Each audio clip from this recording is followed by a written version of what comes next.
एक बार की बात है, पुराने चाइना में एक किसान रहता था जो बहुत ही बूढ़ा हो चुका था। वह इतना बूढ़ा हो चुका था कि उससे अब खेतों का कोई भी काम और घर का कोई भी काम नहीं हो पाता था।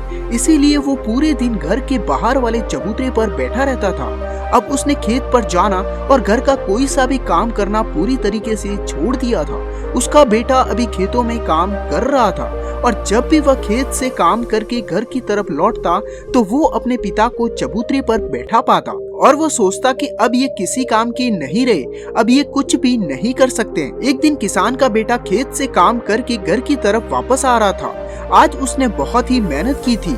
आज वह बहुत ही थका हुआ था और वह जैसे ही अपने घर के पास पहुंचा तो उसने अपने पिता को चबूतरे पर बैठा हुआ देखा। ये देखकर उसने अपने बूढ़े पिता पर बहुत ही गुस्सा आया और उसे इतना ज्यादा गुस्सा आया कि उसने घर के पीछे पड़ी लकड़ियों से एक बड़ा सा ताबूज बनाया और उस ताबूज को वो घसीटता हुआ चबूतरे के पास ले गया और पिता से बोला कि आप इस ताबूज के अंदर लेट जाइए।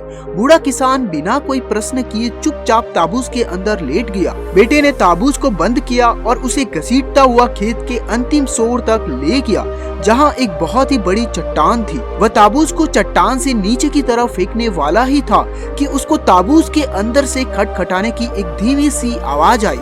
उसने ताबूज को खोला। बूढ़ा किसान अभी भी बड़े ही शांति से ताबूज के अंदर लेटा हुआ था। उसने बड़े ही शांत भाव से अपने बेटे की तरफ देखा और कहा कि मैं जानता हूँ कि तुम मुझे इस चट्टान से नीचे की तरफ फेंकने वाले हो, लेकिन उससे पहले कि तुम ये करो मैं तुम्हें एक सुझाव दे सकता हूँ। लड़के ने कहा क्या? बूढ़े किसान ने कहा कि अगर तुम मुझे इस चट्टान से नीचे की तरफ फेंकना ही चाहते हो तो बेशक फेंक दो, लेकिन इस सुंदर ताबूज को खराब मत करो, इसे संभाल कर रखो, क्योंकि एक दिन तुम्हारे बच्चों को भी तुम्हारे लिए इस ताबूज की जरूरत पड़ेगी। दोस्तों, हमारी लाइफ में हम कैसे इंसान हैं ये हमारे दिखावे की बजाय इस बात से तय होता है कि हम उन लोगों के साथ में कैसा व्यवहार करते हैं जिसे हमें कुछ भी नहीं मिलता।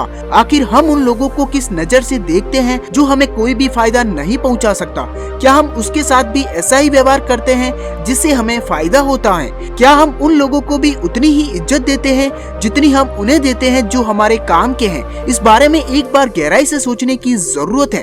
कोशिश करें कि हर इंसान के साथ पूरी इज्जत और गरिमा के साथ व्यवहार करें। दोस्तों, आपका अपना अमूल्य समय देने के लिए बहुत बहुत धन्यवाद। मिलते हैं आपसे एक नई कहानी के साथ।